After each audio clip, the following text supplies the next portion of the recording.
نسلم علی رسولہ الکریم اما بعد فاعوذ باللہ من الشیطان الرجیم بسم اللہ الرحمن الرحیم یا ایہا الذین آمنوا کتب علیکم الصیام کما کتب علی الذین من قبلکم لعلکم تتقون ایاما معدودات فمن کان منکم مریضا او علی سفر فعدۃ من ایام اخر وعلى الذين يطيقونه فدية طعام مسكين فمن تطوع خيرا فهو خير له وأن تصوموا خير لكم إن كنتم تعلمون یا ایہا الذین آمنوا اے ایمان والو کتب علیکم الصیام کما کتب علی الذین من قبلکم لعلکم تتقون تم پر روزے فرض کیے گئے ہیں جیسے اگلوں پر فرض ہوئے تھے کہ کہیں تمہیں پرہیزگاری ملے۔ اس آیہ مبارکہ میں روزے کی فرضیت کا بیان ہے۔ شرع میں اس کا نام ہے روزہ، اور اصطلاحی معنوں میں اس کو ہم یوں کہیں گے کہ مسلمان خواہ مرد ہو یا عورت، حیض و نفاس سے خالی عورت صبح صادق سے غروب آفتاب تک بنیت عبادت خورد و نوش و مجامعت ترک کرے، اور رمضان مبارک کے روزے 10 شوال المکرم سن 2 ہجری کو فرض کیے گئے۔ یہ در مختار اور تفسیر خازن کے اندر اسی طرح ہیں۔ اور اس آیہ مبارکہ سے یہ بھی ثابت ہوتا ہے کہ رمضان مبارک کے روزے ہم ہی نہیں ہیں جن پر فرض کیے گئے، روزے اللہ تعالیٰ نے سیدنا آدم علیہ نبینا علیہ الصلوۃ والسلام سے لے کر کے حضور سرور دو عالم صلی اللہ علیہ وسلم تک تمام امتوں پر، تمام نبیوں پر فرض فرمائے ہیں، اور اس کی تعداد الگ رہی ہے۔ ہماری 30 ہے یا 29، یعنی جتنے کا مہینہ ہوگا، 29 کا مہینہ ہوگا یا 30 کا مہینہ ہوگا، اس کے مطابق ہوگے۔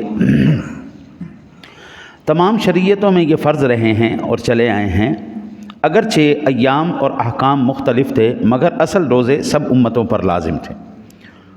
یہ حضور سرور دو عالم صلی اللہ علیہ وسلم کے صدقے اللہ تعالی نے ہمیں جو نعمت عطا فرمائی ہے روزوں کی، اس کا مقصد اللہ نے خود بیان فرما دیا تاکہ تمہیں پرہیزگاری ملے، گناہوں سے بچو۔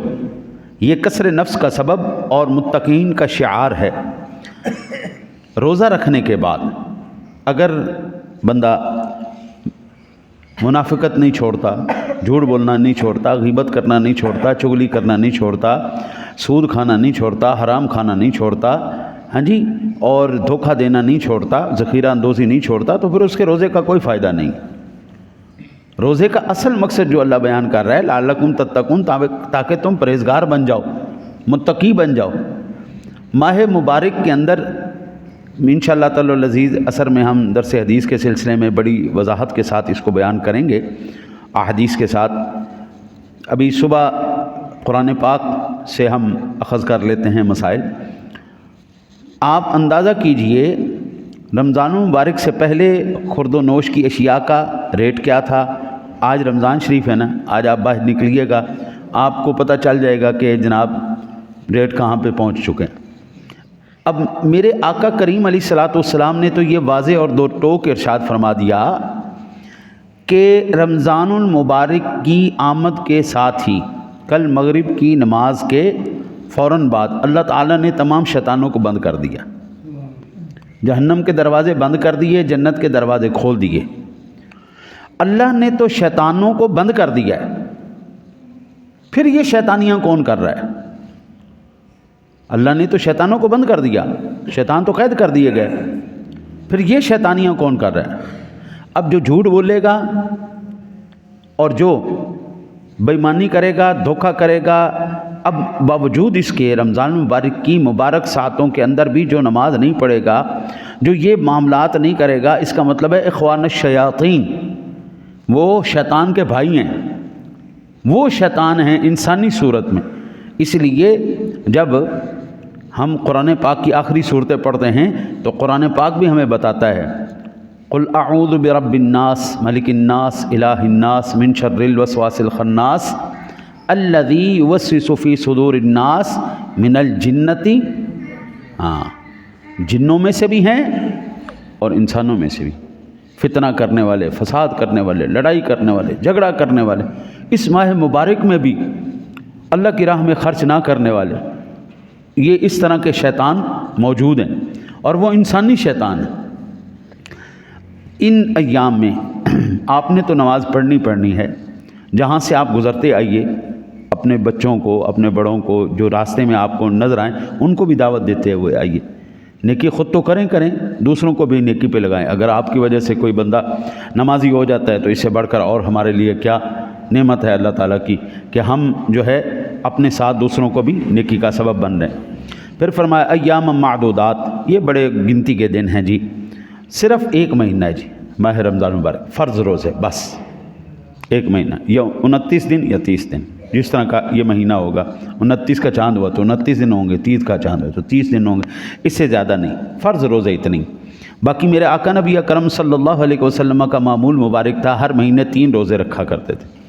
شعبان المعظم میں آپ کثرت فرمایا کرتے تھے، شعبان میں اور رمضان میں، ان میں بہت زیادہ کثرت۔ رمضان کا تو پورا مہینہ آقا جی نے روزہ رکھا، شعبان میں بھی بڑی کثرت کی، اور دیگر ایام کے اندر حضور سرور دو عالم صلی اللہ علیہ وسلم 3 دن کا روزہ آپ رکھتے تھے۔ تو وہ اگر کوئی رکھے تو سبحان اللہ، کسی کو ملامت نہیں کیا جائے گا۔ 9-10 محرم الحرام کا روزہ رکھنا بھی بہت ثواب کا کام ہے، ہاں جی، بڑی اس کے فضائل ہیں، وہ انشاءاللہ اس وقت میں آپ کو عرض کروں گا۔ اس طرح خاص ایام کے اندر جو روزے رکھنا ہے بڑی اچھی بات۔ اب تو سائنس بھی اس بات کو ماننے پر مجبور ہو گئی ہے کہ بھائی جو رمضان مبارک کے روزے رکھتے ہیں وہ کینسر سے کبھی نہیں مرتے۔ ابھی 13 گھنٹے کا روزہ ہے، ہاں جی، 13 گھنٹے کے اندر 5-6 گھنٹے میں تو ہمارا کھانا شانا سب ہضم ہو جائے گا۔ اب جسم کے اندر جو ہے نا جی وہ تمام اعضاء اب تلاش کریں گے کھانے کو تلاش کریں گے۔ جب ان کو کہیں پر کھانا نہیں ملے گا تو وہ جراثیم جو ہمارے جسم کے اندر فاضل مادوں کی صورت میں، چربی کی صورت میں اور کینسر کی صورت میں پنپ رہے ہیں، پھر وہ جسم ان کو کھانا شروع کر دے گا، اور اللہ تعالیٰ اس طرح بھی اس کا اجر عطا فرماتا ہے۔ البتہ اس کا کوئی بھی اس کی فائدہ نہ ہوتا، ہمارے لیے اتنا ہی کافی ہے کہ اللہ کے رسول نے اور اللہ نے حکم کر دیا روزے رکھنے جی، وہ عقل میں بات آئے یا نہ آئے، ختم ہوگی بات۔ اللہ تعالیٰ نے مکانات کا، پتھروں کا، قبروں کا طواف کرنے سے منع فرمایا ہے، یہ حرام کام ہے۔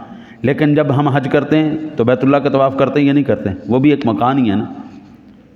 اب ہمیں اس سے غرض نہیں ہے وہ کیا ہے کیا نہیں ہے، اللہ کا حکم ہے بس ہم کر رہے ہیں۔ ویسے بھاگنا بالکل اچھی بات نہیں ہے، لیکن صفا مروہ پہ بھاگتے ہیں یا نہیں لوگ بھاگتے ہیں؟ ہمیں اس سے غرض نہیں ہے وہاں پہ کیوں بھاگ رہے ہیں یا کیوں نہیں بھاگ رہے۔ اماں جی تو بھاگی تھی، ان کو تو پانی کی ضرورت تھی، ہمیں کس چیز کی؟ اب وہاں پہ جگہ جگہ پہ کولر لگے ہوئے، اب وہاں پہ ہم کیوں دوڑیں جی؟ ہمیں اس بات سے غرض نہیں ہے بھائی، اللہ رسول کا حکم ہے، ہم نے دوڑنا ہے بھائی۔ شیطان پتھر ہی ہے نا کھڑے، جو پلر ہی کھڑے ہیں نا جی، ان پلروں کو، پتھروں کو پتھر مار رہے ہیں، یہ کوئی دانائی تو نہیں ہے نا جی۔ لیکن حج کے دوران یہ رکن ہے، آپ اس کو ادا کریں گے۔ اب ہمیں اس سے غرض نہیں ہے کہ وہ کیا ہے کیا نہیں ہے، یہاں پر عقل کے دروازوں کو بند کر دیں گے۔ ہمیں اتنا کافی ہے کہ اللہ اور اس کے رسول کا حکم ہے، ہم یہ کر رہے ہیں، اللہ اور اس کے رسول کا حکم ہمارے لیے کافی ہے۔